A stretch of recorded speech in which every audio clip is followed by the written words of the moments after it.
Do you like my body? Isn't that what Anna Nicole Smith in the Slim something commercials? Do you like my body? Do you like my body? No, do you like my shirt though? I don't know, can y'all read it? It says, "Thank God it's Friday," with Steve Urkel on there. Did I do that? Did I do that? It's not Friday anymore, but it's Saturday, but the shirt is clean. I put it on Saturday, but let's just celebrate, TGIF. Am I right? Am I right, guys? No. How's everybody doing? Like I had this awesome story set up in my last video about the real reason I wear makeup. And I didn't get to finish because I had to clean the shed, which only took like 3 minutes because we didn't actually clean the shed. We were both lazy. But it started to the power went out. It started to get really windy out there, real like a wind and rainstorm, and the power went out. And so I just hung out with Joe and my son and ate dinner. We watched Inside Out, which is kind of hilarious because I noticed the character in there. I guess he represents fear.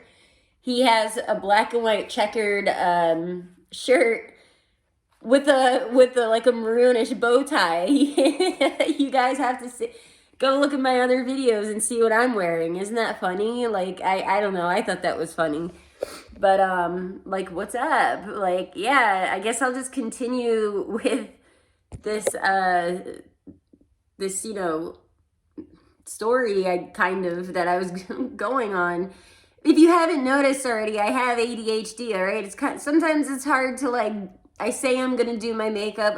I say I'm gonna make my bed and talk to you guys, but it's usually just talk to you guys. It's never really both. If you haven't noticed. Sorry, I'm sorry. I know I'm just stupid Sam, stupid, stupid Sam, slow Sam. But, yeah, so I was on the, talking about how that story, if you didn't get, it was kind of just mocking, the real reason I do anything is the real reason, guys. There's no hidden agenda when it comes to me. It's everybody else seems to be projecting it onto me. And, God, I hate, I've been so annoyed with my hair lately. So you can make fun of that. It's all right. Go ahead. I give you permission, go for it. Have a blast, whatever makes you feel better, I suppose. There's better ways, but I've tried explaining.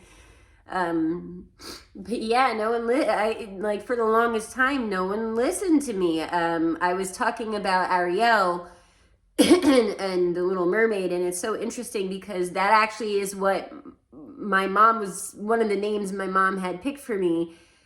My mom didn't really have names picked for me other than Ariel, and if I were a boy, Justin, which is so strange because in Donnie Darko, you can look on my Facebook, on my cover photos, Samantha Darko, Donnie Darko's little sister, she writes a poem called The Last Unicorn, and it's about a girl named Ariel and a prince named Justin, and how fucking weird is that?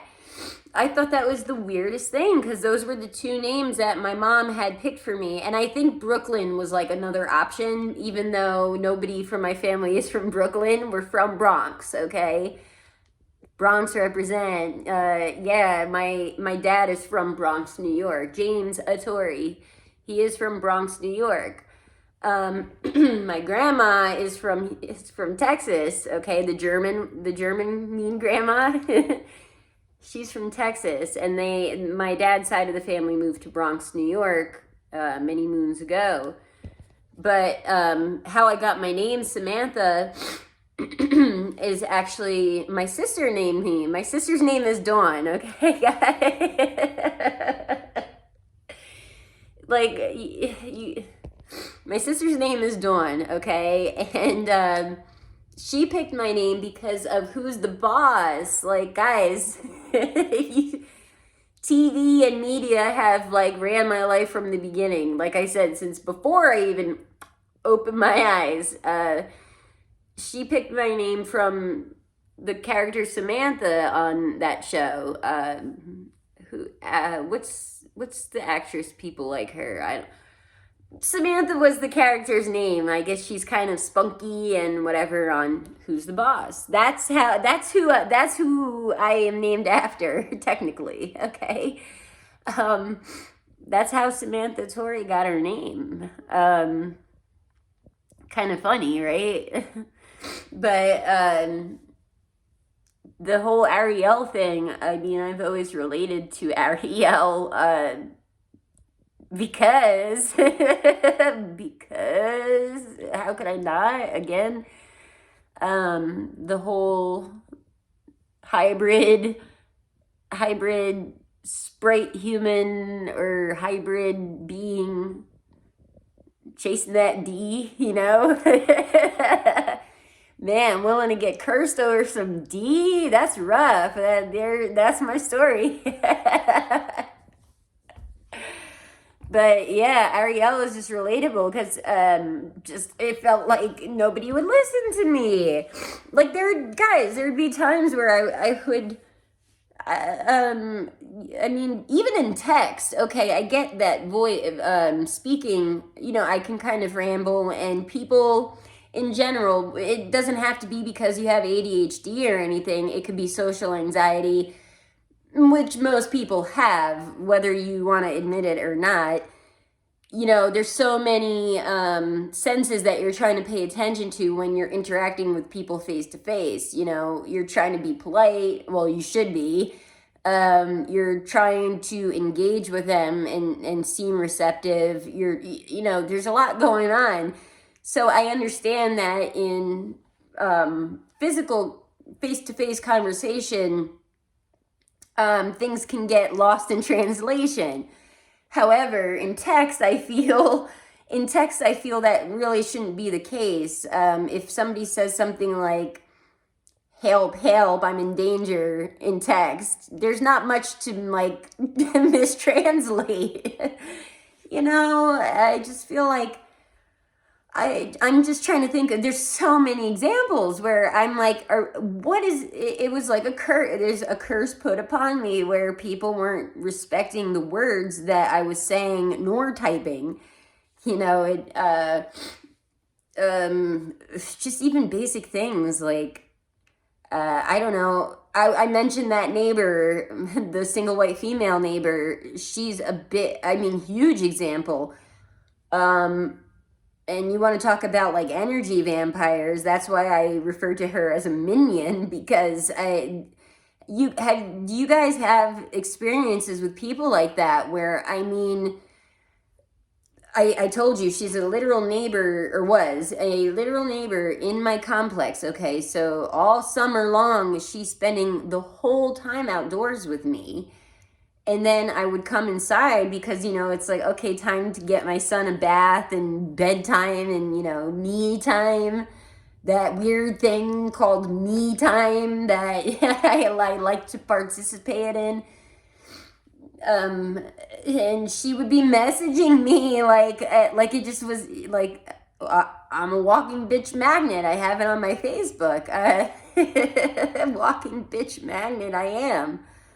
Because they just can't get enough. It's like, damn, you can't be alone that much? Like, it's that scary for you to be alone with yourself, you know? There's people like that out there. I just can't get enough. I just can't get enough of your energy. Give me more. I must suck all the essence. Like the Sketskis, you know? But yeah, she would, I mean, all day, all night with Samantha.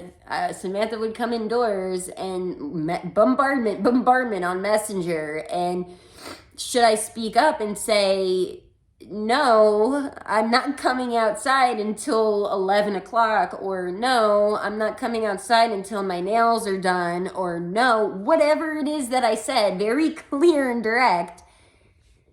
It's like I didn't say anything. They're like still knocking on my door, or like she would send her son. Her son was 2 at the time, and would send him like to scout my apartment area and call Nam, Sam.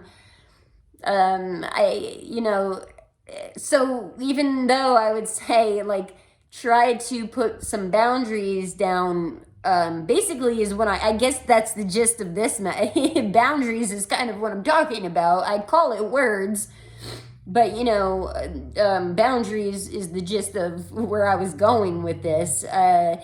And people wouldn't respect it. And it's like, why? So how would I not feel cursed in that regard? Because how dare somebody,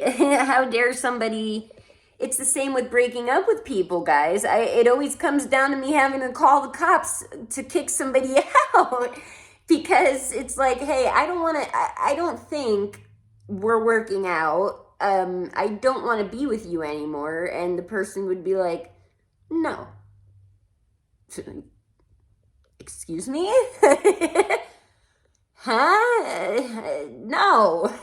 No, it doesn't matter what you want in this regard, because when it comes to something like a relationship, you can't force somebody to be in a relationship if they don't want to be.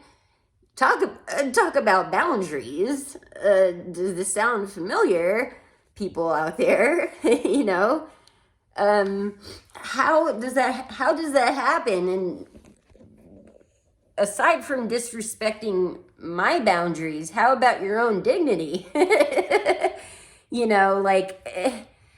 It's weird. The people who have so much pride are the ones that behave that way. And they don't see their own weird behaviors. Like, yeah, if somebody wants to break up with you, I mean, I've never really had that happen too much, I gotta say. I'm sorry. I've had people ghost me. I've had 2 people ghost me. And like one guy I dated, he was from the Chicago area.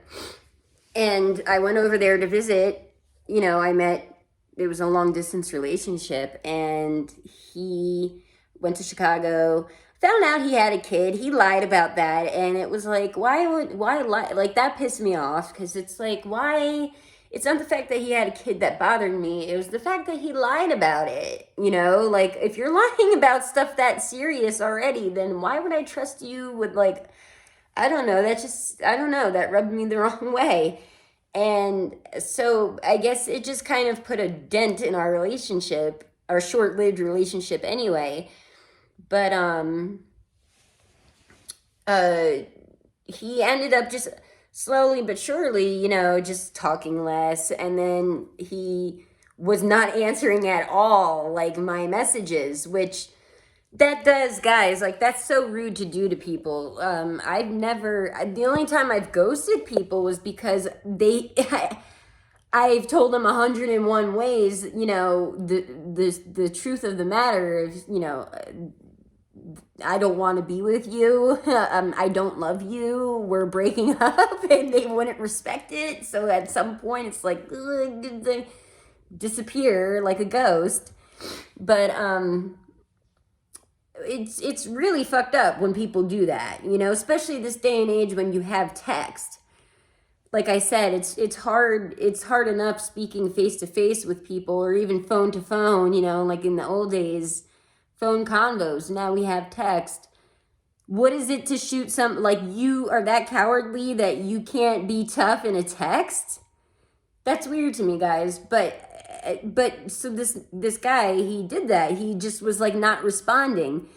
And at some point I gave a deadline. I was like, all right, well, if I don't hear from you by, March 11th at 12 p.m., you know how I am with keeping dates and track of dates and times, guys. If I don't hear from you by this point, then I'm going to take it. That's the end of that. That's the end of that chapter. You know, have some dignity when people are telling you that they don't want to be with you anymore. Like that, oh my God, that is such a pet peeve of mine. And it's like, yeah, there's a difference between, you know, being googly eyed over somebody and like yearning. And then there's a difference between control, you know. Have a little dignity for yourself, not to mention when you're that person, don't you, how could you stay with a person knowing how can you feel good about yourself knowing that you're forcefully keeping somebody in that relationship with you? You know, like, doesn't that make you feel a way? I don't know, it would for me, I feel. You know, if you know, and the same went for this other kid who ghosted me back in like 2011. He just, I think I was his beard. Do you guys know what a beard is? It's like when somebody is not out of the closet and they kind of need a person to make it seem like they don't need to come out of the closet. That's what a beard would be called. And I think I was just this guy's beard, which he could have just straight up been, he could have told me, you know, again, just be honest with me. Hey, I'm gay, but it's Christmas and my family thinks I'm not gay. Like, can you be my beard? I would have been like, okay, you know, okay. You know, truth. There's that air there. There's that element of air again, guys, you know, that it's not so scary, you know. Just I don't even know what's the gist of this video is just be honest and respect people's boundaries, I guess. I don't know, but yeah, I had to share that story of just bombardment and people not listening to what the fuck I was saying. Like how does I don't know. That used to bug me for the longest time because I would sit there. Of course, I'm going to sit there and say, well, it's something, Sam, it has to be something you're doing wrong. Like, how come everyone you encounter doesn't listen to you and respect your boundaries? It has to be something you're doing. It has to be. I'm a practical gal, you know, I like to go out into the cosmos, but I do try to ground it into reality and try to find a happy medium. And clearly, if you're the common denominator in these problems, you would think then it's something that you're doing. But not always, guys. That's why the song Lady Samantha by Elton John was my final straw of like, starting to speak up, or was the beginning of me like getting mad because I listened to those lyrics, listened to the song Lady Samantha by Elton John, and it was very relatable, not to mention the name Samantha, you know. But yeah, I'm like, oh, people can sometimes be innocent in a situation and get treated like crap. I've never been one. I don't like the whole victim mentality, you know. It took me 30 years to learn that my mom was even a narcissist. It's like, I had just been calling it dysfunctional, you know. It's like, I'm gonna be a grand psychologist and figure this out and help others so that, you know, yeah, like I don't like that victim mentality. So it took me 30 years to even admit that I was a victim to narcissistic abuse. You know, I just, like I said, call it dysfunction. Both of my parents were drug addicts, you know, and the whole crazy Italian thing. I just figured it's a day in the life, you know. But yeah, guys, it's okay. It's okay to sometimes some people need to feel, you need to admit that you're a victim. And that's strangely where your power lies. And it's just so funny too, if you think of it, like Elton John is the one who sang that song. And in Eminem's My Dad's Gone Crazy video, he mentions Elton John's drag wall.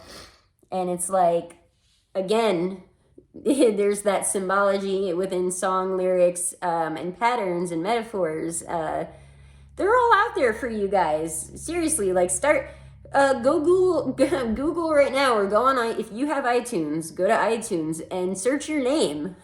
Search your name for songs, search your name for playlists. It's crazy. Like, it's crazy what you could find through music.